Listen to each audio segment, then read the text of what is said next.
Welcome to Seat Time, everybody, the off-road show that brings you all the results, news, and online shenanigans that make being online a good time. We'd like to say thank you to Fly Racing for their support of Seat Time. Please go check them out at flyracing.com.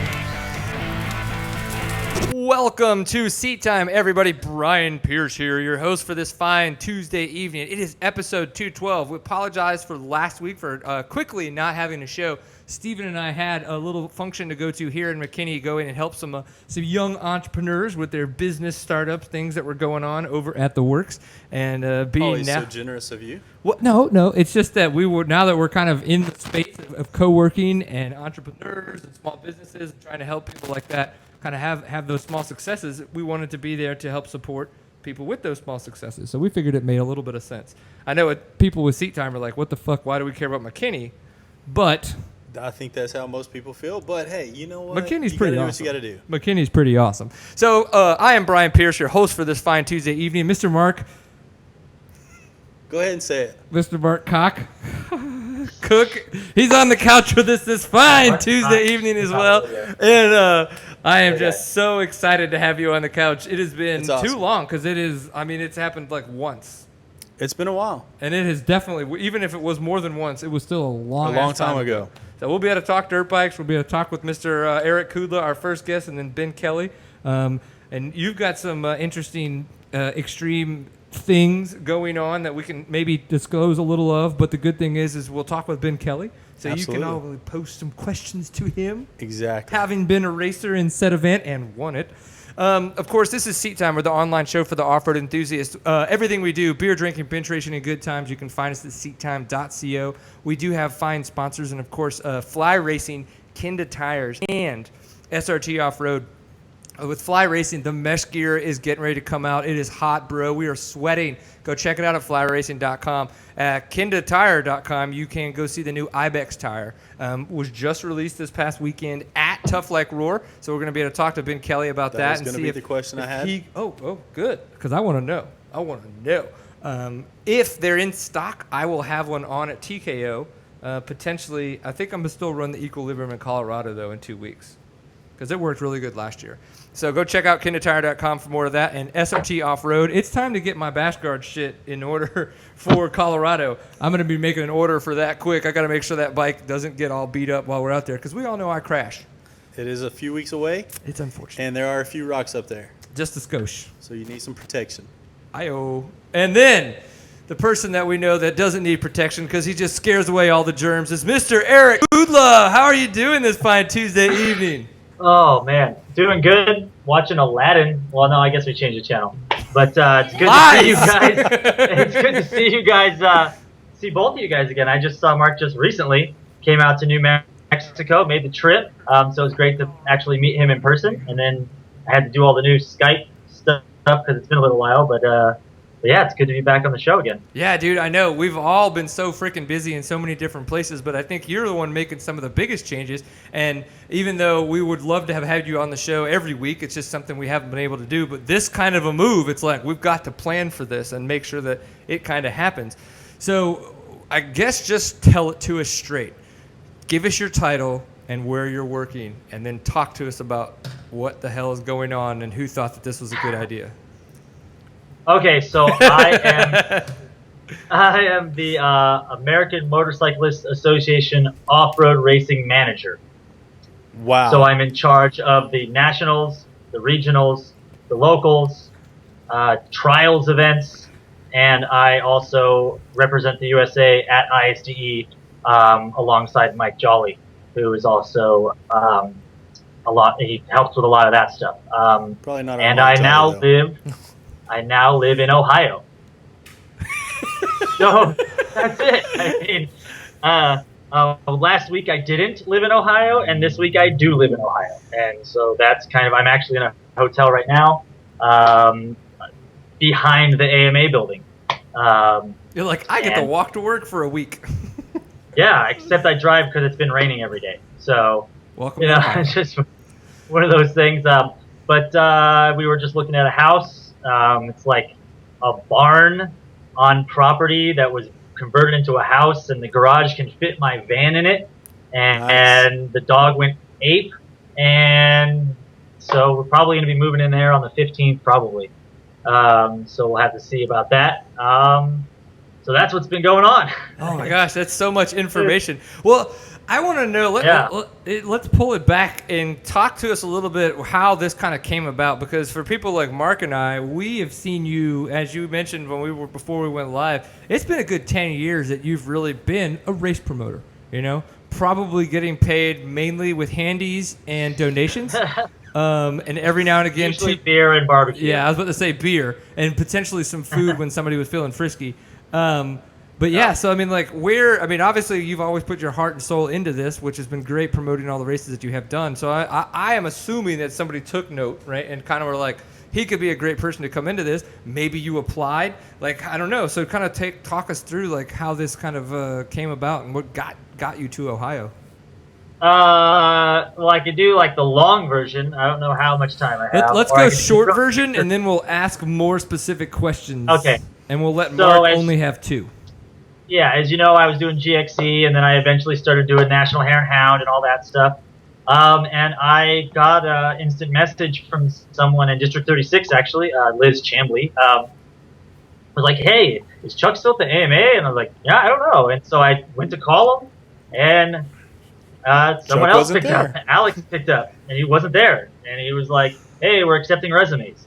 And okay. I was like, what are the qualifications? And he just said, just turn one in and we'll see what happens.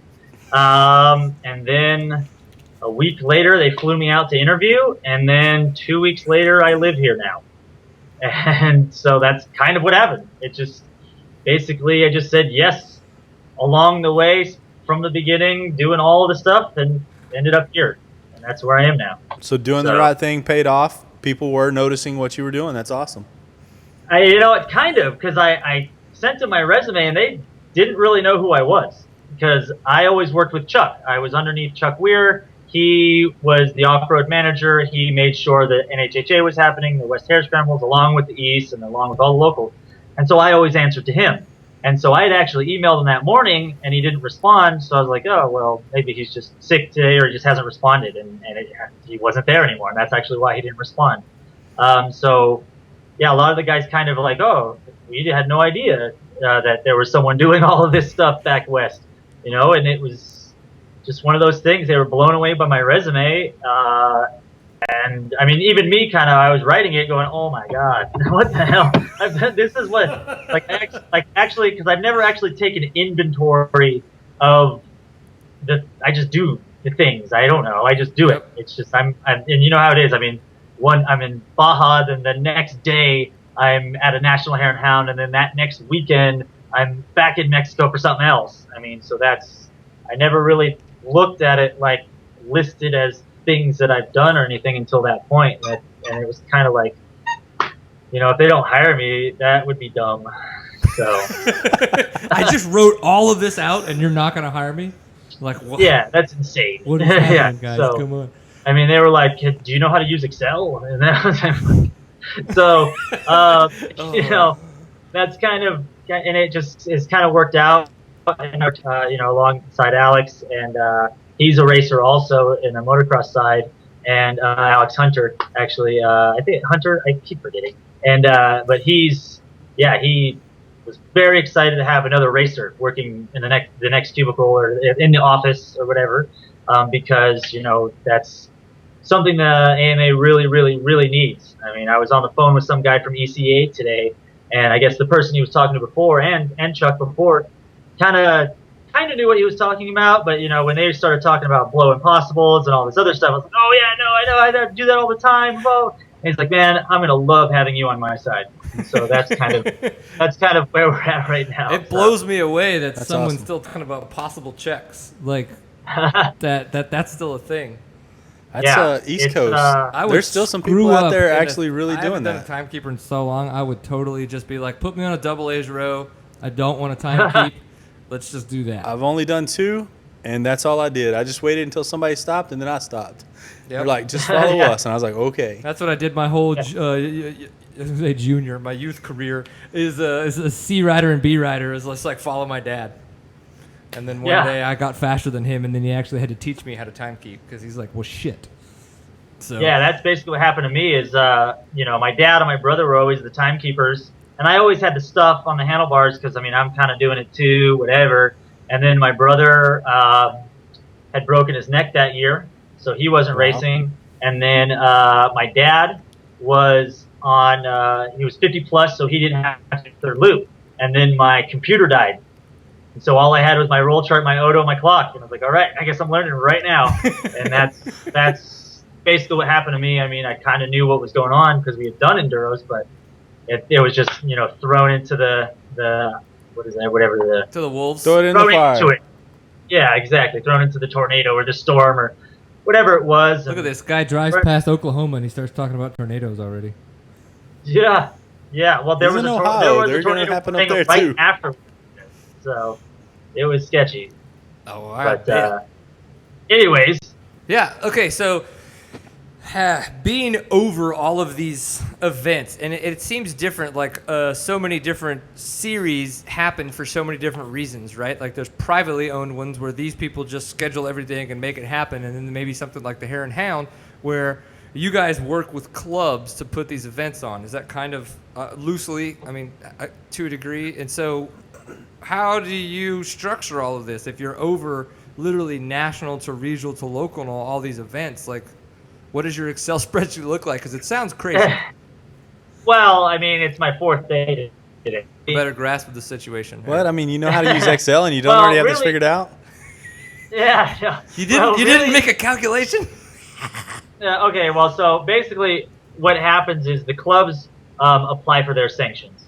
And as long as basically the nationals can't conflict with each other, they can't conflict with ISDE, and they can't conflict with the ISDE qualifiers. Kind of from there, it's kind of anything goes. Whatever you want to do, as long as it's not 2 District 14 races on the same weekend. You can't do that. And you can't do, like on the East Coast, the districts are very, very, very close together, and they do their best to not be over each other. But basically, it's kind of anything goes. I mean, at any given weekend, last weekend there was 30 sanctions across the whole United States that were out. I mean, 20 of them were probably motocross, but there was a lot of sanctions out. But the ones that really, really matter and really can't go over each other are the nationals, the regionals, and ISDE. Because that's the end-all, be-all blackout date. Yeah.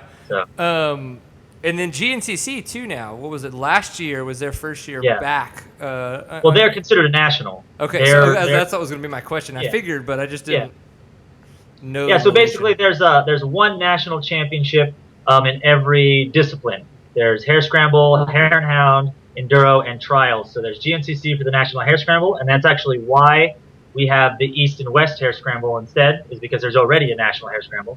And then National Hare and Hound, National Enduro, and the National Trials. And then everything else is broken down to regionals, like Full Gas is a regional championship, Big Six is a regional championship, East and West Hare Scramble is a regional championship, and then it goes to locals and different local championships and premier events and stuff. So interesting. It's kind of the hierarchy is the nationals, then the regionals, then the locals. And then what about a national off-road championship like we had in 2013? Are we going to see what? Are we going to see that again? Like a national off-road championship like we saw at Big Sky in 2013? Like okay, no, you're talking about. I know it's your fourth day. You're talking about like an East-West shootout. You're talking about like an East-West shootout. Sure. Like kind of. It's something not where we could national, like put everybody together in one basket, and then you're like you already know this because I've already been working with you on this, and I've been working with Kenny Held from the East Scramble as well. We're working on, and this is before I was even here. This is when we were still doing West Hare Scramble. We're working on a East-West shootout, at least one for 2017, something similar to Montana, but closer to the middle because Montana's still pretty far west as far as the East-West guys go.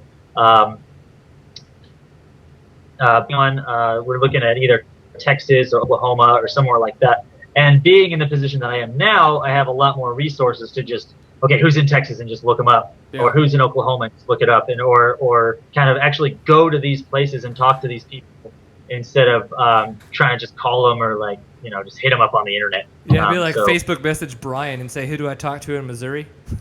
That's exactly what happened. So that's exactly how that I was happened. like, well, I think I might know 2 people, but one of those 2 guys is Steve Levan, and he's going to know everybody. So Yeah, and so that kind of opened up a good conversation there. And then I'm actually going to be next weekend. I mean, I've got a chocked full weekends. This weekend is the vintage motorcycle days in mid Ohio, which is the huge event, and I'm going to be racing the vintage Hare Scramble on a 97 Nice. RM 250. whoa, rocket ship. Yeah, I borrowed it from one of the kids in the office, and then the next weekend is an East Hare Scramble in Pennsylvania, and then the next weekend is a National Enduro in Pennsylvania, and then the next weekend is a Full Gas in Indiana. So it's just going to be back to back to back to back to back, and basically they were saying that someone from the AMA being at every one of those events and participating or doing more than just standing there giving a thumbs up is unprecedented. And as you know, I'm going to probably be pounding steaks and working signups just because that's just what I do. So will we see you at the TKO then? Online. Is it AMA? I think it is. It you is. said it was, right? It is AMA. It is. right? When is it? Yeah. August When the is it? 21st. Yes, that. I don't know. If I can figure out a way to parlay it that I'm working. And it's not very far from you now that you're in Ohio. Is it not? I have think no it's only idea. like 6 hours, 7 hours maybe. That is way shorter than our drive. That's a lot closer. I am very jealous. I may try to pull a Yeah. Rick Nolan this year. Oh, and just fly down, huh? Yeah, Sweet. That's some big pimping there. I should definitely go to that. That's one of the big things is we're really working on representation at all of the national events and regionals if we can, and that's a really big event to have with the pros and the publicity and all those other things. To have somebody from the AMA there would be huge, and so Do that would be you definitely something. Get to wear one of the amazing blue polo shirts while you're at the event. Yeah. And it's got the new logo that no one's really seen yet because it just barely came out. It's on the new rule book. Well, yeah, I mean, you were only there 4 days, it on the and new you already website? created all this. Yeah, it's on it should be on the header of their brand new website. It's the AMA Racing underneath it. AMA, Oh wait, no, it's not. it says It's not. AMA Pro No, Racing. it's not. It's not on their new website because Alex was just saying it today, and I don't have a logo with me. I'm sorry. Who did the I'll web- send you one. I have one on my computer somewhere. Who did the Get web us all design? excited for nothing.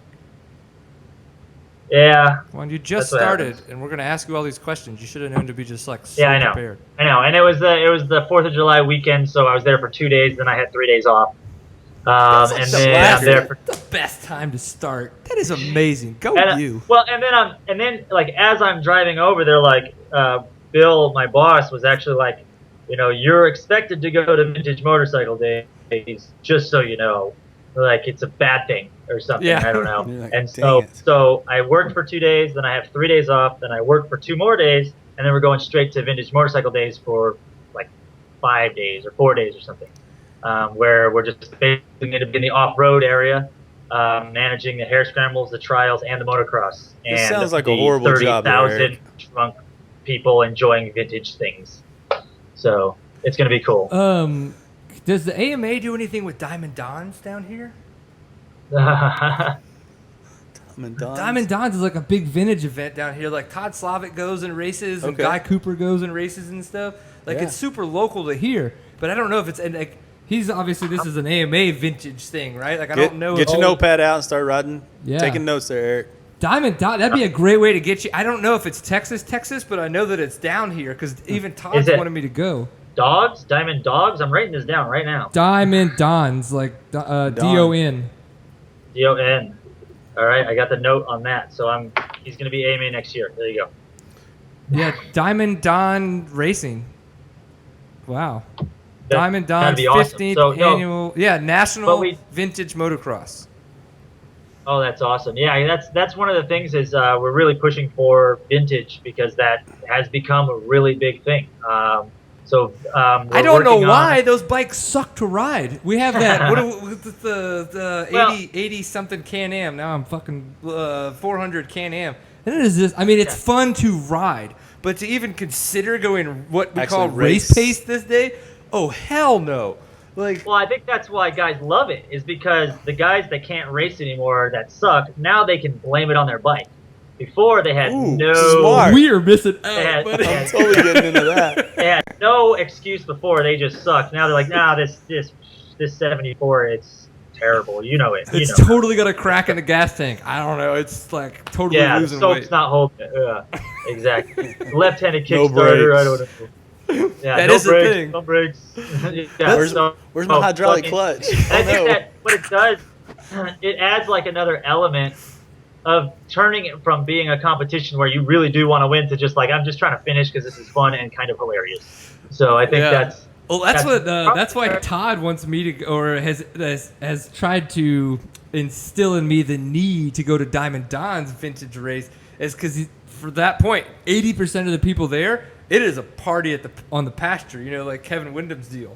Like Okay. it is just like a big ass drink-a-thon where you go ride your bike for like 2 laps and you got your riding in, and then you go back and And just you go your drink. party's on, like, Gotcha. and then your day's over. yeah. And that's definitely something that happens at this event. I mean, there's lots of local breweries and all kinds of stuff that come in. Brian's And there. last year, basically a pit race broke out in the pit. It just happened. But Toro and TCCRA would kill people over that. Yeah, and so this year we're doing a pit race, but I'm sure that there will still be the pit race just in the pits, and sure it will happen. And I mean, I guess that's probably like half my job there is wrangling everybody that's having a really good time around to ensure that they have a safe good time. So They've never had an AMA official that could actually do as many shots as they can, And still put in and, the and laps. still actually do his job. Yeah. I don't even drink. Come on, guys. Like barely. I had a beer with Mark. Sorry, I'm calling you Mike last weekend too. Well, But, Mark. before we get too crazy into this, I wanted to be able to talk because we're coming up on we're 8:25. We got a couple more minutes before we get Ben Kelley in here. You just got a chance to do your first National Hare and Hound in New Yes. Mexico. That was your last, National Hare and Hound that you officially got to work in your capacity from before. Talk us through that. Like, what was that event like for you, Mark? Well, it was really awesome because, Erek was at 16 or 15, was the West Coast Promoter of the Year from the AMA. Is that correct? Something like that. Something 13, like that. I think it was 13 or 14. So- Yeah, the West Coast Promoter of the Year, yeah. Me wanting to learn more and try to learn about promoting different events and things like that. I followed what Erek was doing and got a notification If that's the case, that your there facial was. hair is just, you need totally to step off. it up. You need Yeah, I to step know. it up. Close. It's almost got it. It's yeah. getting there. I'm just going to have to trim up a little bit. So anyway, Mine Erek, doesn't grow down here. That's So- Oklahoma facial hair. it's a ginger thing. Yeah. Oh, yeah. So anyway, they had a cancellation. So they, they work with Gas at Off-Road, was able to get it out into New Mexico. So I was like, I wanted to do a Hare and Hound. That was the closest it was ever going to get to Texas. So I said, look, I'm going to make it happen. Drove out there, got to meet up with Erek and Ocean, Rick from Team RNS that was actually putting it on. Awesome. It was a great event. I got to pit with the Chittister Transport Racing Team. Okay. They came around. They helped me out as pit crew. As an amateur? Exactly. Hey, I'll take what I can Yeah, get. absolutely. As well as Colin from Pervine's Racing Team. Oh, fantastic. They all pitted for me and helped me out. And it was, to me, that Hare and Hound. Now, Erek, you're in Ohio, but I am planning on going out to either California or Nevada to make another one, hopefully by the end of the year. Awesome. Because that was I felt like that was a man's race. It was a 25-mile loop, and as a B rider, I had to do 3 loops, 75 miles. Yeah. And it was an ass kicker, dude. But it was so much fun. Good. So Yeah. they did a great job. I mean, everything just kind of went off without a hitch. So I know with Erek teaming up with Gasset, everybody had a compromise on the layout as far as, the procedures and things like that. But man, it went great. So we didn't have any issues. It was fun. That's awesome, man. Yeah, and I wanted to know kind of what you thought about the Hare and Hound format. We know that the Hare and Hound format's a little bit different in the sense you're talking about the 3 25-mile loops and all that kind of stuff. Were there much trails in the sense of like what we kind of maybe would use as single track? Or like was it still more of like desert, what we would see Well, for It's in this the one, I video. was told that it wasn't like a true hare and hound. You know, they do more of the traditional bomb starts, and there's a longer loop. I think like 40 or 50-mile loop, something like that. So the hare and hound actually compromised with Gasset because they had already Right. laid out the program. But the actual track that we raced on was very similar to some of our West Texas, enduros. Okay, I yeah, mean, so still there was open. a lot. Yeah, it was open in some areas. We had some, some ridge tops. Yeah. A lot of whoops and a lot of sand washes. Mesquite trees.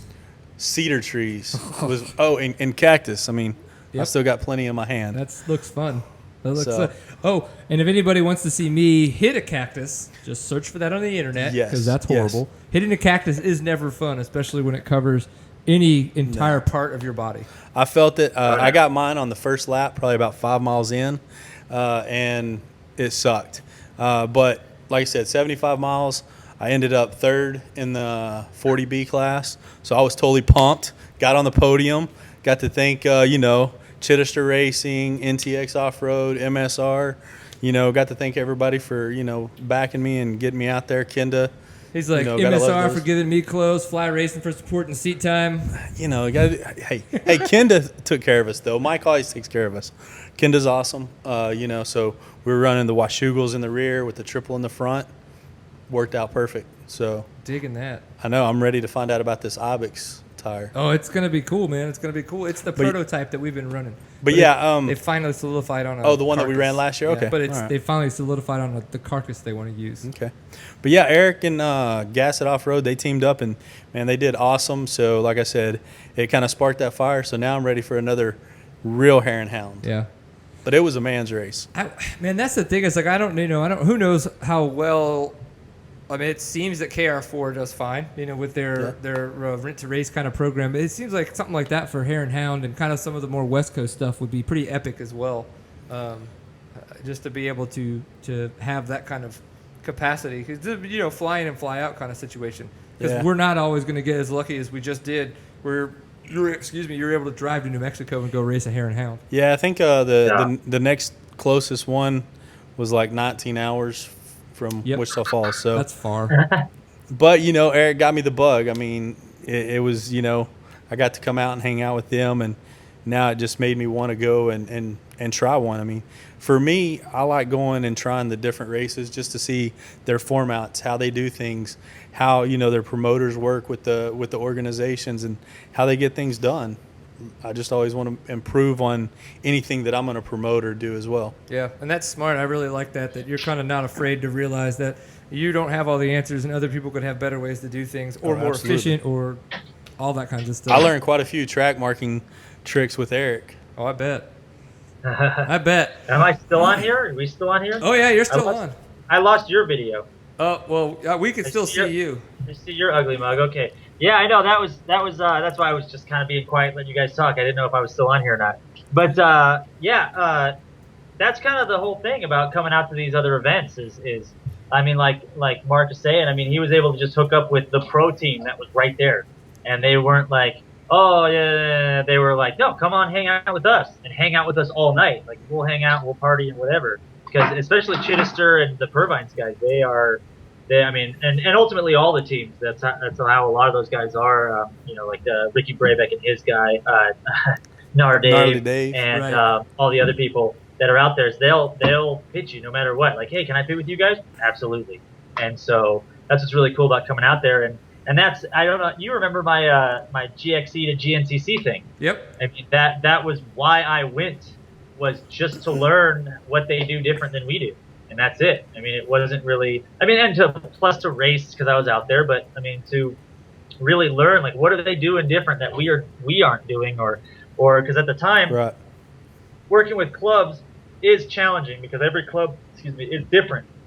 And I asked, like, Alan Rand, I think I've told you this before, Brian, and I said, how do you deal with all the different clubs are all different? Well, that's just it. They're all different. And instead of telling them what to do, you help them do it. So then you can learn, or they can learn from you, and then you can also learn from them, as opposed to you just coming in with an iron fist, telling them this is how we're doing it, and then being mad that they didn't do it the way you told them to. So It's absolutely and also that New Mexico one, it was pretty much on autopilot. So you actually saw the least amount that I've actually worked at a race. I mean, normally I'm out there another full day in advance, pounding stakes all day, every day for the youth course or something like that. So that was definitely a tamer one, and I got to hang out with you a lot more at that event than I normally would have been able to. Yeah, he was taking it pretty easy. Those guys, they did have everything, because I offered. I said, "What can I help with?" And he's like, "Man, they've already got it all done. I'm just." He's like, "I'm going to partner with these guys a little bit more often in the future." Yeah, let them do. It worked out, and like you said, it was not the normal Hare and Hound, to say the least. But it went off, and everybody that came had a blast. We almost doubled their normal turnout. They normally have about 110, 120, and we had 230. And then the guy Rick, who just rejoined Gasset this year, his race last year without being Gasset, without being NHHA, had 30 riders. So that's really we lost our ass on that event. By every angle, we lost money bad. But the point was putting on an event for the riders and ensuring that the series continued, and then to do things like allowing you to participate in an event that you might not have gotten to do otherwise. And there was a lot of the local guys that had never done a national or anything like that, and so I talked to them, and they were pretty excited about it. And the national guys that I actually talked to, a lot of times when the format changes or something, everybody kind of gets their little panties in a wad. All the guys, they knew that the format changed. They were still appreciative that Gasset was able to accommodate them, so they didn't have a canceled race. So that was, that was great sportsmanship. Yeah, I agree. Yeah, we have seen kind of it get weird sometimes when it's like, nah, it's not what we do. We're here to do this. Yeah, and actually, it's funny. The only people that complained about that were people that weren't going to go anyway. That's not a Hare and Hound. Yeah, but you weren't going anyway, so don't even worry about it. Right. So that was generally there were people that were like, I understand, like, this isn't really a Hare and Hound, but I totally understand. At least we're racing. At least we got something to do over the weekend. When the people that weren't going to come, not even the people that stayed home, aren't even following the series, were the only ones that really had anything to say about it, which was. It's not necessarily interesting because it's normal. That's just the way it is. The people that aren't willing to step up and make things happen are the ones that are the first ones to complain about it, which, that leaves more room for people like Mark and myself to do good things, because we work hard and make it happen instead of complaining that it's not happening. So I like it. Well, that's kind of what it's all about, especially in this in off-road, in motorsports. What are some changes as we wrap it up? What's one of the things that you want to do that you think's something you can accomplish in the next year? Well, we're doing a lot more stuff with like Mark was actually talking about with GNCC and rider the rider advancement stuff, because we have the new rider performance values that just started a couple of years ago but haven't really been implemented, and working with a uniform system to track people's results, because on the motocross side, they have 100% of their results. So they can say, these are the demographics, these are where the riders are, these are where the riders aren't, this is what they're doing, this is what they aren't doing. Where on the off-road side, they only get about 40% of their results accurately in a format that they can use. So that's one big thing that we're going after. Another thing, I know I was talking with Auntie, calling in from KTM, before I actually worked for AMA, and he said that he's got a lot of ideas for the qualifiers, to make the qualifiers a lot more prestigious. And because if you look at the full gas one, while the event is huge, the LOI riders, there weren't a ton there. There was only, I think, 18 or 20 or something actual LOI riders. While at the same time, all the top pros were there doing their thing, racing full gas, which, like I said, I'm going to be there at the end of this month. But then you turn around and you look at Idaho, and there was over 100 LOI riders. And so, that's a lot. Yeah, and it was 2 days of over 300 riders sold out. Yeah, and I love that event though. I'd go back, but again, that's another fly in, fly out, because there ain't no way I'm making that 36-hour drive again. Ooh, no. Ever. Yeah, so I know that we're going to be working a lot with that. Yeah, we're going to be working a lot with that, and with making those a lot more prestigious, because back in the day, the qualifiers used to be the thing, and right now it's oh yeah, the qualifier just happened, you missed it, kind of thing, and we want to bring that back up really big. The East-West shootout that we were talking about just host Hare Scramble Series. This is the first year that ECEA has taken it over, kind of like similar to the NHHA, how we did at the West Coast Hare Scrambles. So they're growing those again. I mean, I think they had 11 this year, and they were really, really good. So we're going to be working with them. And then, I mean, like I said, it's only my 4th day, so I'm just kind of figuring out where the bathroom is and the coffee machine and all that stuff right now. Where do I take a poop? Where do I poop? So once I get all that stuff in, we'll be able to be a lot more proactive. And I think one of the biggest things that's different is not necessarily that we're doing things that I'm going to be doing things different. It's that I'm going to be involved a lot more, like going to Full Gas, going to National Enduro, going to Hare Scramble, going to GNCC, and not only sitting in the booth and working signups and doing AMAs and representing and all those things, but also participating, which is something that they haven't had in a long time, is someone representing the AMA who also participates and also races and answers your email before you're almost done sending it, kind of thing, you know, and because you know how that's how I am a lot of times is you just sent it and I'm like, yep, or I just replied right then, because ultimately I'll just forget and I'll never do it if I don't do it right away. That sounds really familiar. Because I try to do the same thing. If I get an email, I'm like, unless it's something I have to really think about, then it's, yeah. Nobody I'll come needs back to I'll mark it as unread, and I'll totally have forgotten about reading it altogether. Yep. So that's Nobody usually needs me to have to think about anything for too long, though. Yeah, exactly. So I think that's the biggest thing, is the communication part. Like with District 36, their biggest complaint about the AMA was the communication, lack of communication. And I already went to one of their meetings, and they're already ecstatic about that. Everybody that I've talked to is like, this is actually the first time someone's called us back in a while. But also they were in the transitional phase of getting new people in, old people out, kind of things like that. So, and then a lot more communication with the clubs directly.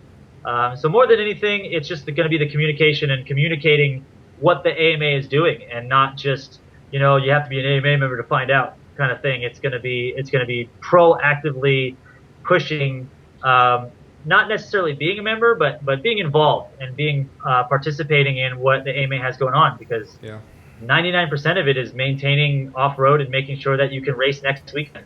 Yeah, I mean, the benefits of being an AMA member at that point will make more sense to people, when it's just like, why am I paying money so I can have a membership? Like, they don't get why they need to have, like, why they should, you know, take part. And I get roadside assistance. You know that, and that's not. I mean, that's awesome. I threw in my AAA card, but it's a lot more than that. And even the more that I work there, or since it's only been about a week, but the more that I worked there, the more that I learned I've been there. There's a lot more.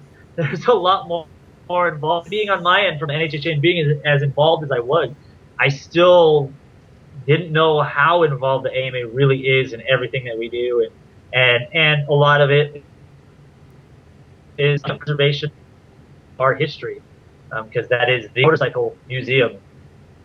That's it. The Motorcycle Hall of Fame. That's it. That's the one that's connected to my work. Yep. It's right there. There's Ryan Sipes' bike. Right there. There's Doug Henry's bike, the 400 that he won, and it's actually not the one he won on, because that one burned down. It's the one that he tested. So that's like Alex's favorite bike. And there's a lot of history and a lot of things that it's really cool to be a part of, and I'm really happy to be here. Epic, dude. Well, congrats. Good luck with it. Have fun, and we'll keep it up every couple of months. Just call you in, chat with you, and see what how much havoc you've wrecked.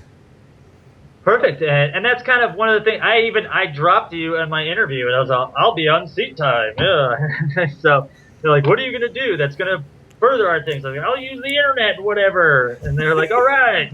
So internet. It was good. So internet.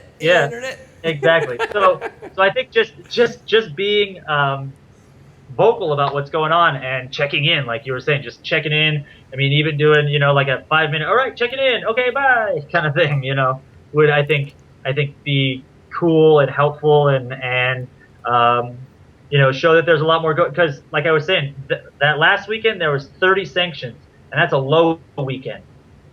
that's like, why aren't there more kind of weekend? Yeah. So with a lot of organizations like in District 37 or in Texas or wherever, they're like, well, no one cares about our race, even though there's nothing else going on. Well, no, there's 50 other races going on this weekend. So everybody's behind everybody and everybody's working together to race this weekend. So have a blast and enjoy yourself on a dirt bike. And I mean, that's kind of what it's about, you know? I like it. Well, dude, awesome. We really appreciate it, man. Enjoy your punk show this evening. I want to see good pictures on the internets. And I'm going straight from here and from Puerto Rico. It started 40 minutes ago. So. Well, I apologize. Go get your mosh on. All right, I will see you guys next time. All right, buddy. Sweat it out. Have fun. Later. Thanks again. All right. Do I hang up? I press hang up, right? Sure.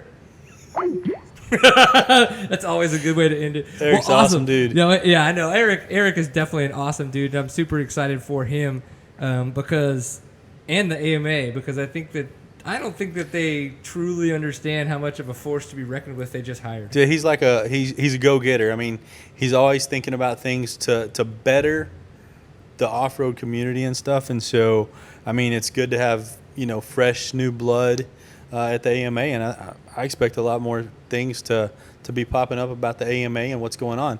We visited and I told him, I was like, yeah, Texas, our races aren't AMA sanctioned. Most people down here don't even look that it would be a benefit. So we talked about some of that stuff, and getting his thoughts and stuff, I think is really gonna be beneficial for the AMA. It's gonna be awesome. Yeah, I just recently, actually, it was late last year, I got my my lifer for being a member for 25, 30 some years. Yeah. And but the only reason that happened is because I kept it up ever since I moved from Louisiana. Because in Louisiana, everything was an AMA sanctioned series, but coming to Texas, nothing was. Right. So I didn't really need it. And there's a couple of national enduros you do here and there and stuff. But I mean, if I were just doing the local events here in Texas, there'd be no need for it. And it's very weird. Like I don't and still don't get it. But at the same time, that's why GNCC said no, because you're not looking out for our best interest as a series and for the riders. You're not giving them any real benefit. And so they waited for those changes to happen. And once those changes happened, that's when GNCC came back on. And I think it's it's great to have the AMA back in the events. Visiting with him about my event, we kind of talked about AMA and maybe being sanctioned by the AMA and the benefits, and so I was able to actually get that information and kind of figure some stuff out. So I mean, it's cool and it's great what they're doing, and I think we need to support the AMA more. I like it. Everybody, we're going to want to support them more. Oh my gosh, BK, we do not have your video. Please, sir, let's make it sexy. You can twist the throttle, but he can't work the clicker. He knows how to ride, though. What is up, Mr. Ben Kelley, dude? We appreciate you coming on the show tonight. How's it going over there in the Northeast? Oh, it's going pretty good. I appreciate you guys having me on the show. Yeah, no worries, dude. Absolutely. Well, we kind of wanted to just check in. Obviously, you just won Tough Like RORR. That's a damn awesome accomplishment. So we wanted to catch up, see how that event went for you. But then, too, kind of talk about some of the other stuff that you've done, because I noticed you've done some J-Day. You've done some other racing there in the Northeast. So, what is kind of your cup of tea? Like, what series do you compete in the most that you're there every weekend, if you will? Well, I started out racing the Netra Hare Scramble series. That's kind of the local series I grew up racing. And then once the J-Day Off-Road series came onto the scene, I started racing some of those. And started doing all the sprint enduros, the J-Day sprint enduros. And just this year, I started racing all the GNCCs. And are you one of the few guys that I've seen with the Trail Jesters crew that have been hitting the GNCCs this year? Yeah, one of my friends, Josh Tolth, and myself were the kind of the Trail Jester GNCC team, I guess you could say. Right on. And what class do you guys race when you head to the GNCCs? We've been racing the XC2 class. Oh, buddy. And killing it. Oh, buddy. Dude. Him and Josh have been on, and it's interesting because I've watched them all season. And their speed, almost every lap, it's Ben and Josh right there together coming up through the pack, and it's awesome. So Oh, so they've been even doing during awesome. the race, they're still like. Oh yeah, it's right like with each other? the Trail Jesters are right there. Usually, you know, I think Ben's been on the podium like 3 or 4 times now this year. Yeah, I've been on twice this year, Yeah. Oh, that's and it epic. seems like no matter where we're racing, me and Josh are always battling with each Yeah. other. Doesn't matter where. It's cool. Cool. That's awesome. And then so to make kind of I don't know if to transition to Tough Like RORR, like an extreme enduro kind of event, have you had much experience in competing in other kind of more extreme style events before Tough Like RORR? Not really. Just growing up and living in New England, we have a lot of rocks and gnarly trail riding. So, I always enjoy doing that. And I raced Tough Like RORR last year and did pretty good. Ended up second. So, I was just looking forward to it all year. That's awesome, dude. Well, break it down for us what the event kind of looked like, because you know we've seen pictures, we kind of know it's a 2-day format, we know that there's a little bit longer here, then there's a different type of hare scramble type stuff here throughout the event. Like with the first kind of way that you guys knocked down to the 50, what was that first race like for you guys? Well, they start off Saturday. They have 2 races. They're 2 1-hour hare scramble type events, and they're 2 totally different courses, and that's just kind of the qualifying, advancing from race to race. And then Sunday they start out with they combine both courses from Saturday and add tougher sections, and then that's the final qualifying for the main event, the Tough Like RORR event, and that's the long course they have with a bunch of added really hard sections. Okay, now having this been your first kind of extreme event, talk us through like the technical levels you broke that down really well. So kind of go back to that and say like maybe, you know, like if you were to like a 1 through 10, like how hard some of the sections were, and then like when they added something on, what level of difficulty do you think was actually added to the event at that point for you as a rider?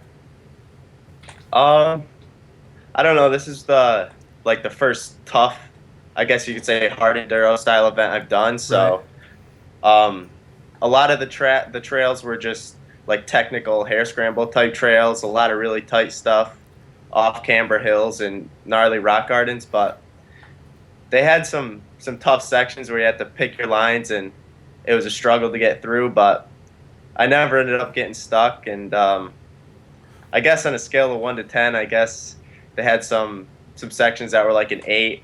I guess once you got through it, you were happy to get through it clean, and you were just waiting to try again next lap. Right. So Ben, was it kind of like just maybe a Netra, but it was like a 2-day Netra, just a little more difficult? Did the GNCC, you know, the 3-hour GNCCs that you are doing now, did that make the huge difference and really push you in that technical stuff? Yeah, it definitely helped the GNCCs and the Netra races, because the Netra races, it reminded me a lot of that. It's really rocky and relentless. You never have a chance to rest, and the hardest part, I think, is it's a lot of riding. It's like 5 to 6 hours of riding over the weekend. Right. Have you haven't had a chance though to do like the TKO? Is that correct? No, I haven't, but I'm going this year, so I'm excited for that. Okay, that was my question. That'll be fun, yeah, dude. I mean, you can't win the Tough Like RORR and not go to TKO. Yeah. Yeah. It'll be interesting to see. Like I'm sure that we'll get a chance to talk to Ben while we're there, maybe once he does the event, and kind of see how it compares, because it's going to be really interesting as we're starting to see a little bit more events, you know, smaller events that pop up like Tough Like RORR was, you know, when it kind of became if it's like 2 years ago to where it is now. We'll see more events trying to do that, and within that, it's kind of like, how do you come out swinging nowadays? Right. And I feel that nowadays you need to come out swinging tough. That's why I wouldn't say concerned is the right word, but it's kind of like, well, you know, an 8, like when it's in the pro event, it's kind of like, and also at the same time that it could potentially almost feel like a long Netra. right? Right. Like that's not what these should be. I think. Right. Not saying that I want to go get my ass kicked by this kind of stuff. I've just like if you like when you kind of see what these events are putting riders through and things like that. Like it is that next level. So it's like if this is what it's like to ride there, I guess on a regular basis, and this is what all the A guys would go ride for fun because they like that kind of gnarly stuff, then you need to find the stuff that they don't want to go ride. Yeah, the stuff that they're going to stop and second guess before they It's make like the when move. you go out with Todd Slavic and they go like they want to play ride on it, that's when you know to turn around and go back. Right.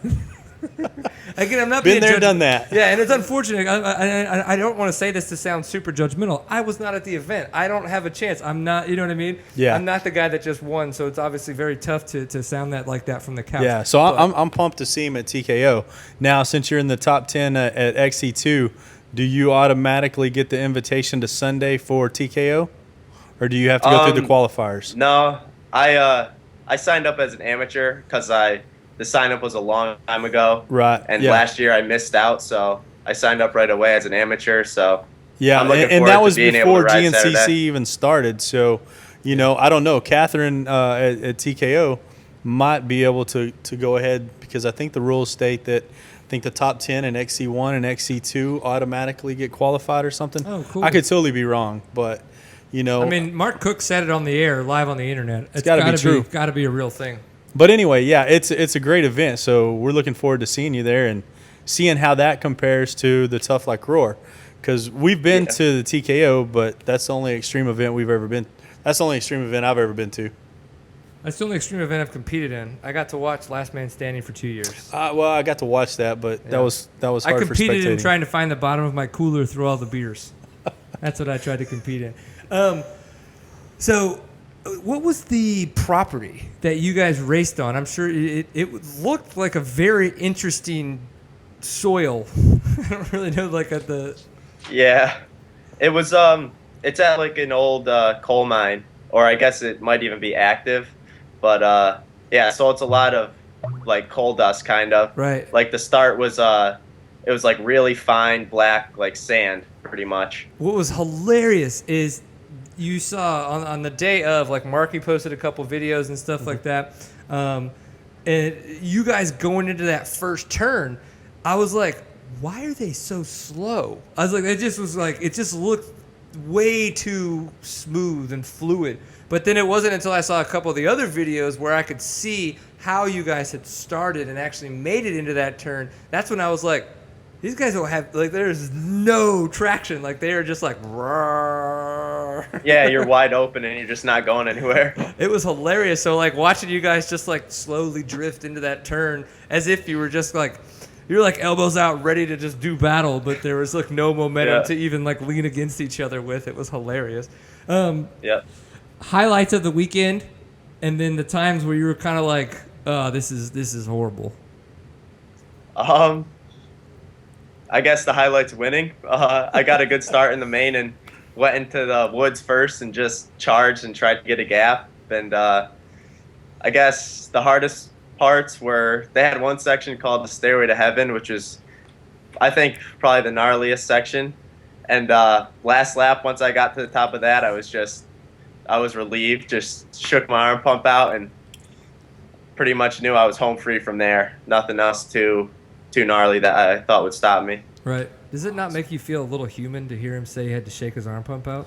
You know, that kind of brings it back down. Like, okay, he might be human.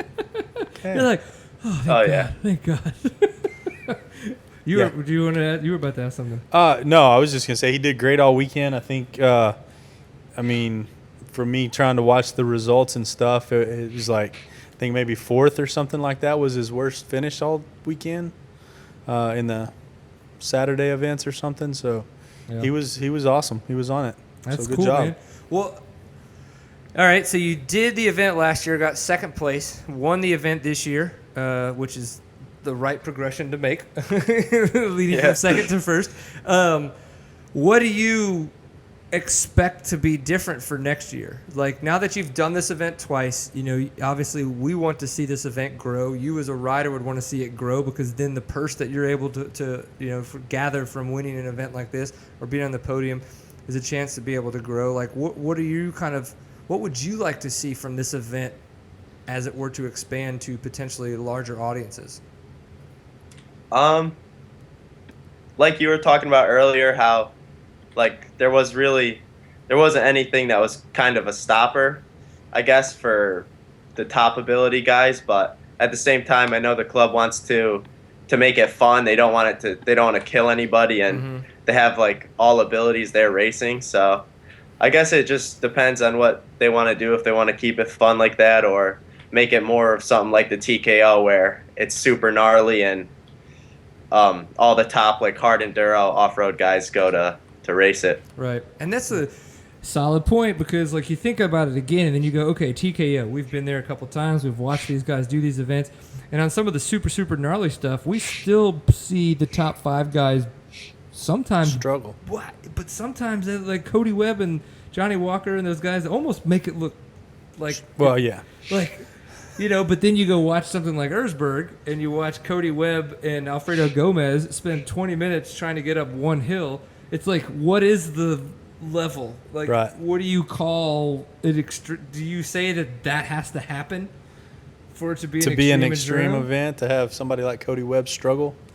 Yeah, I mean, definitely at TKO, there's stuff that I would never get up, and those guys just go up flawlessly and never dab a foot or anything. But then, like you said, you watch them at other events, and it's some gnarliness, and it takes 5 of them to team up to even finish the event the year before. So I don't know. I mean, it's going to be awesome. However, since Kenda's part of both of these 2 races, go on. What tire were you running? Oh, nice. Yes. Well, I don't know. I was running a what's it called? An MT16 in the rear and a M59 up front. Dunlops. It's like a Bridgestone and a Pirelli. It's like the New England special tire, I guess you could say. Okay. Man, did you get a chance to talk to anybody up there? Well, because I know Kenda released and kind of had a bunch of their Kenda riders riding the new Ibex tire. So did you offhand get a chance to chat with anybody that was potentially running those? No, I didn't. I was pretty much just resting as much as I could and trying to recover and stay ready for the racing. You weren't asking about how awesome their Kenda tires were doing. Oh my God, I wish I was on. I'm just kidding. Yeah. But that'll be interesting to play around with those for sure. To see how that goes. Yeah, for sure. Elevation. What was, do you guys start kind of, in New England, I'm kind of ignorant to what the elevation is like when you guys start to how high you could potentially get. As in Colorado, you could go 2,000, 3,000 feet, and that's like nothing. No, nothing crazy like that. They had a lot of hills and stuff, but nothing that high elevation, I think. Right. So, with you winning Tough Like RORR, you were just on the podium for Snowshoe, went into summer break for GNCC. So, obviously, you got to have a lot of confidence to finish up the season at GNCC. Do you feel you're ready for the top of the podium at GNCC? I don't know. Gonna try. Hope so, but just want to finish the season strong. Hopefully, consistently land on the podium and just keep improving. Hell yeah. And we've got J-Day. You guys have another J-Day at the end of July. Is that correct? July 31st, I think. And then yep. GNCC is like not that. until September. We just hit the GNCC break. Right. He's got TKO in August with us. TKO in August. Well, that's be good. there. So you get some racing there. Besides kind of those sporadic events until we get to GNCC, what else are you going to kind of do for this summer to, if you will, stay on par? Go spend his winnings. Oh, yeah. Get a jet ski. I don't know about that, but there are a lot of local series like the Netra Hare Scrambles. I'll do those when I can. The J-Day GPs and Sprint Enduros, and maybe even a full gas or National Enduro if I can, something like that. Full gas is next Stay month, racing. Okay. We had a question in the chat room if they were going to have the Ibex available at the full gas this weekend. So we're going to find out. You send Mike a message? Yeah. Well, Ben, it looks like, between you and Josh, I've been doing really good. Do y'all look forward next year? Are y'all going to be staying in the XC2 class, or have y'all put that much thought into it? I know you are going to the ISDE. Is that correct? Yeah. That's true. You guys Yeah. qualified for that, and this is not the first time you've qualified for the ISDE, right? No, actually, I qualified and went to the ISD in 2014 in Argentina and last year in Slovakia. He's killing it. This is On fire. badass, dude. He's a J-Day Ripper. J.D. Ripper. Yeah, why don't you Yeah. why don't you have a wicked accent? Like, where's your wicked accent? You know. I don't know. I'm not from Massachusetts. From Connecticut. Boom! I love it. I love it.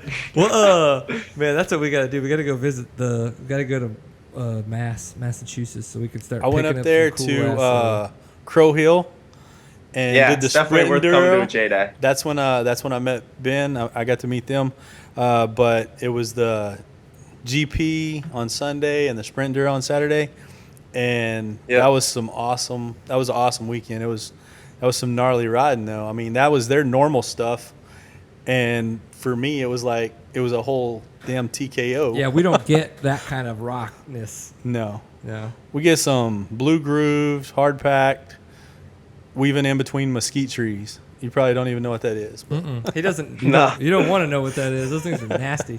We did find out from Mike that they will not be available until either right before or at the TKO. So for anybody that is going to wind up be looking for the Ibex, we better have some. I know. That's all I gotta say. Right? Come on, Mike. All right, Mike. Take come care of through us. for us. So ISDE, let's talk about that a little bit. What did you think about those two endeavors and the fact that you guys are getting to go back again? The ISD is definitely, it's an amazing experience.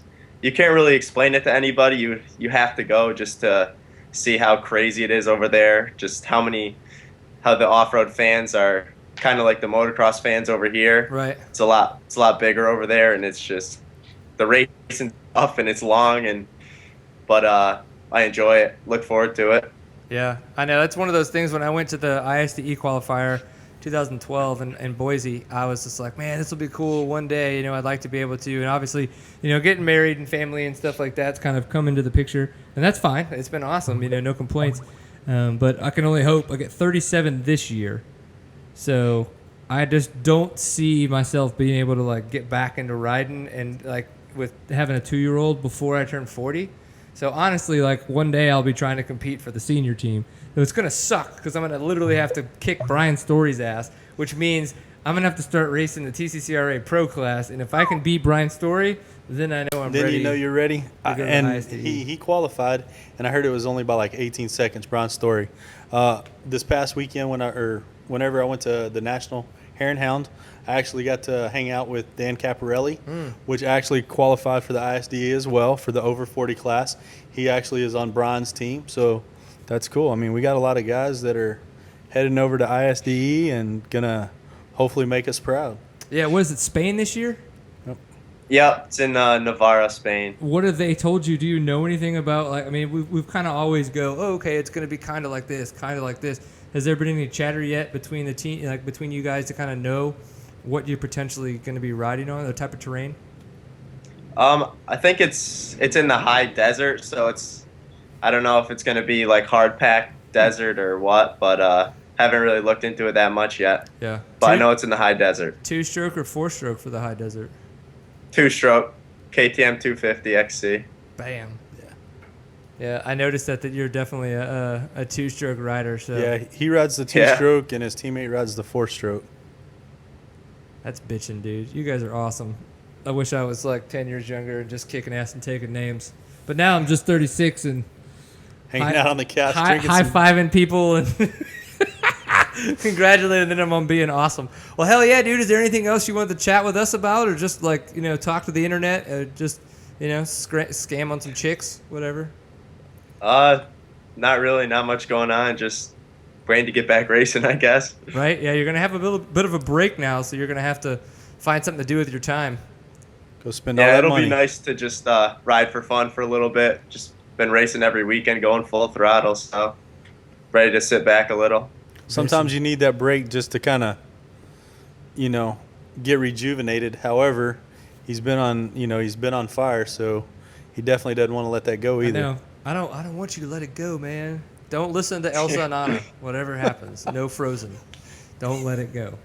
He's got little kids. Yeah, yep. go to my Ben's Facebook like, "What are you page and talking see who about?" my wife tagged me in a video of. Let It Go by. Did you see Nora singing Yeah. that? Oh no, but I saw the. Oh, the metal Yeah. version. That was hilarious. I love No, that there's a dude. video of my 2-year-old singing "Let It Go," and she's a 2-year-old. She does not know all the words, but she accentuates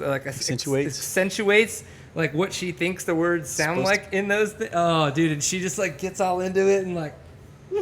Nice. I am just like, well, I don't care how bad the song is or whatever. That's awesome. Like that she's just that enthusiastic. So I want to see more enthusiasm from you, Ben. That's really where this is leading.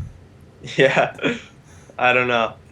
Ben's pretty low key. I was like, He's just nope, kinda like- not gonna happen. It's pretty laid I'm pretty back. mellow, I guess. Yeah.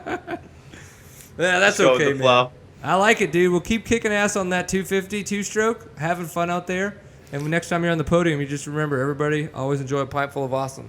Okay, I got one more question for you then, Ben. Go. 250 2-stroke. Have you ridden the 17 yet? Ooh. No, I Oh, haven't. yeah, because the vibration differences. It's Yeah. supposed to be an all-new motor. Right. I just figured, they would definitely give one to Ben first. I mean, Yeah, would. just I was sticking KTM. with the 2016 I have right now. Okay. Well, I do know Yeah. that was the SX. I have no idea if that's the XC. I don't know. I mean, technically, That was they're just a really good kind of the question. same engine, but they just do a little bit of internal changes for the SX XC, and then obviously the more off-road stuff. But yeah, I wonder if all those vibration new engine motor thingies are just the SX, or they're going to be XC as well. You need to talk to Brooke. We need to find out. Yeah, We need to okay. make that I'll happen. do that. Do it, man. Well, we really appreciate you taking the time to come on the show, man. Keep good job at Tough Like RORR. Keep kicking ass and taking names. And next time you're on the podium, you just be like, "Seat time, bitches!" Yeah, Right? will do. Oh, yeah, of I course. like it. And just keep being laid back. Don't let people like me get in your way. All right, thanks a lot. All Take it easy, man. We'll chat soon. Later, Ben. right, see ya. Thanks for having me. Peace. Absolutely. What'd you think? Ben's a good kid. I mean, he's just mellow, like he said. Yeah. He's just kind of low key, but him and Josh, Trail Jesters, man, they've been killing it in the GNCC, so that's pretty awesome. Yeah, it is, and it's cool to be able to follow that because I think they do a good job of kind of documenting their experiences, and I think it's neat for people like myself who does spend a lot of time kind of following around, trying to keep up with people, to kind of revel in their enjoyment. It's one of those things that it'd be so awesome to be able to do that, but unfortunately, not all of us can do it. Do it. Because it costed the monies. It costed the monies. Yeah, he's like I said. It'll be interesting to see how the Tough Like RORR compares to the TKO with the guys that's ridden it. Yeah. And there were some guys that were at the Tough Like RORR that typically do pretty decent at TKO that I don't think they did so well at the Tough Like RORR. Yeah, Grant They Bailey said, was on a 2-stroke last year at TKO, but I saw he was on his 4-stroke. He was on his up there 4-stroke. at the I heard that it RORR. was just like really tight. Max Gersten and Kyle Redmond. Those were the two that I was referring to, and they just said that it was it was kind of really tight, and that's not. It wasn't that similar to TKO. Yeah, because So- there's really, and it's weird, man. Like the way that TKO's laid out, if you were just to ride it just a day, you wouldn't think much of it. But when you're just like gentlemen like ourselves, Yeah. when we're pushing at that extra 10% because we're kind Right. of racing in this Oh. terrain, it's even though it's a 2-track, it's still The property's awesome. We went. Rick Nolan and I went last Easter and got like 4 days with Graham Jarvis at the Trials Training Center, and so we got to just trail ride a lot of stuff, and it was You can't cool. do that normally. There, No, can you can't. And so it was actually, even though we went and trail ride it with him, when we actually showed up for TKO, and you go at race pace, it's like totally different. And it was like intense. So like I said, I do think that Graham Jarvis might be there at TKO this year because he is putting on a class the 2 days after. that would make So sense. if he's putting on a class the 2 days after, I'm thinking he's going to be there. So that might be pretty cool to watch. Yep. Oh, that would be cool to watch. Yeah. It's going to be interesting, though, because even though I feel that it's a little bit more of a sprint event, and he's not a sprinter. He's not a sprinter. Like, and that's he's more the Romaniacs, the over the 6 days, which is coming up next week or something. oh yeah, they were just showing highlights from last year's prologue and everything. Yeah, so it'll be interesting. I mean, same thing with Johnny Walker. He came over. I mean, Cody Webb right now, he has that event. So it'll be interesting to see if anybody ever knocks him off in the next couple of years. I agree. I mean, he's on fire too, but like I said, I think we'll have some new faces this year, and so it'll make it interesting for sure. Thinking of the TKO, remember that we've got all of our videos out there. You can go to the Seat Time YouTube channel. There's a playlist for all of the TKO. There's a whole nother playlist for all of the extreme enduro stuff that we find. The TKO stuff is, I think, just ours. But if you go to that extreme enduro playlist, all of that is anything I find on the internet that I enjoy, and that kind of fits in that extreme enduro category. I add it to that playlist. So that's a good, I mean, if you're looking for a little bit of a time waster, right, and just kind of finding some kick-ass shit to watch, that's kind of in an enduro extreme category, or extreme enduro category. That's a good place to do it. And on the website, theseattime.co, you can, in our right column, we have a little link for the selfie, and that's where you can go buy our 6.5, 7 minutes. No, it's 15 minutes of footage from the TKO last year, and it's totally raw. So it's a lot of brappage. Awesome. So it's a good way to support Seat Time if you're kind of thinking about it. Another way is there's a little Amazon banner. Other way, the limited T-shirts that come out every so often. We love them, so that's awesome. Yeah. So what Mark is wearing Q2. So we've got our Q3. The design's actually already started. We're that's going to be coming out around about that September time. What we're actually going to be doing too is doing it so that a portion of the proceeds go to support Team USA. So it will be a Team USA dedicated shirt kind of thing. And the reason why I wanted to do that is for multiple reasons. Obviously, I'm a supporter of all this kind of stuff, but two, I've just never felt that we've seen an epically designed Team USA ISDE shirt. Yeah. And so we kind of wanted to bring a little bit of our fun and a little bit of some of the skills from some of our friends that we work with on these designs to this. So the way that these work is you just pretty much subscribe to our newsletter, make sure you're fans with us on Facebook and all that kinds of crap, and we're going to be on sale. Now, these two shirts have been on sale for 1 week.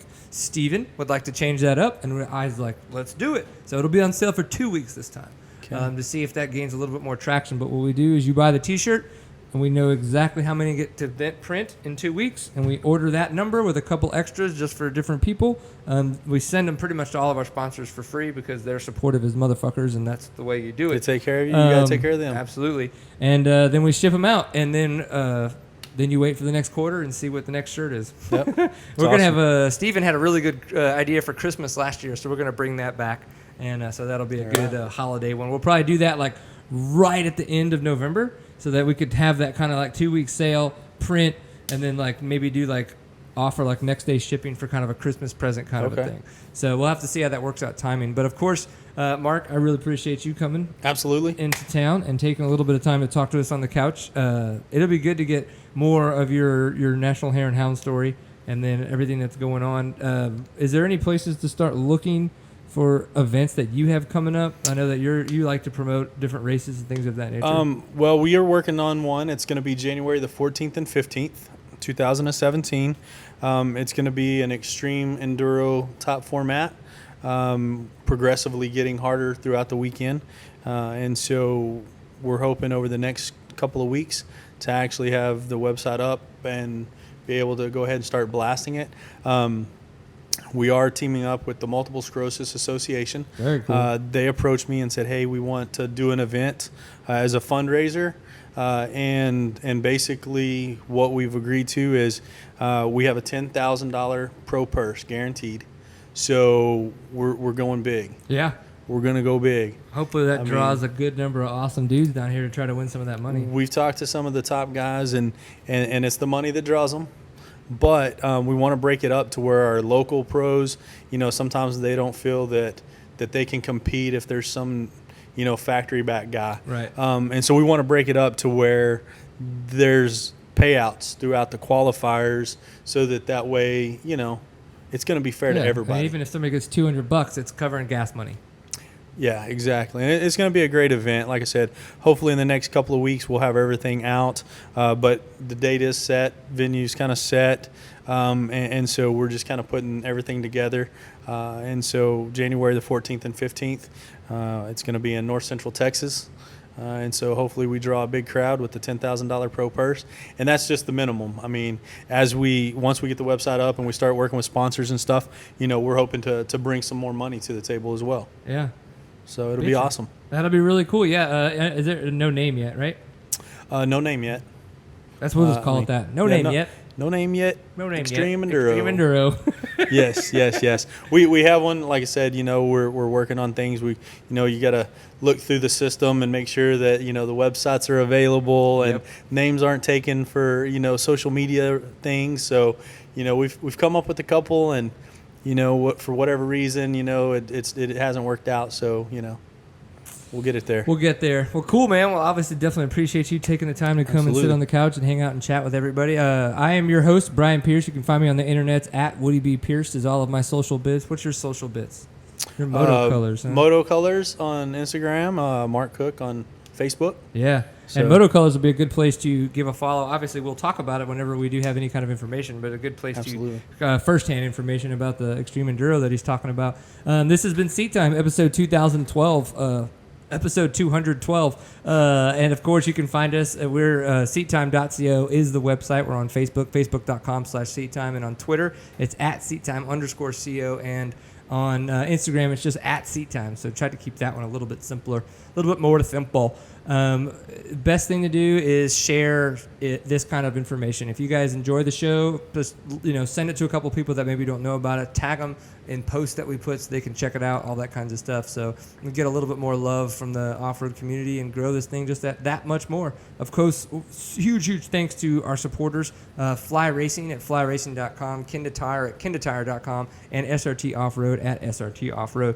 Luckily, they made that so simple. They made it simple. It was like, I could just get in there and get done with it. And we will see you again next week for episode 213.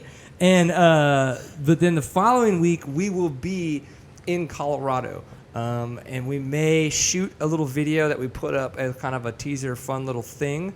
But we will not have a live show while we're up there because we're going to be getting set up for Seat Time Adventures. And just anybody who's ever potentially wanted to ride in South Africa, just got an email from somebody that thought riding in South Africa for Seat Time Adventures would be a great idea. So just throwing it out there. Join our Seat Time Adventures group on Facebook, and you might be able to be one of those riders. We'll see how we can make it work.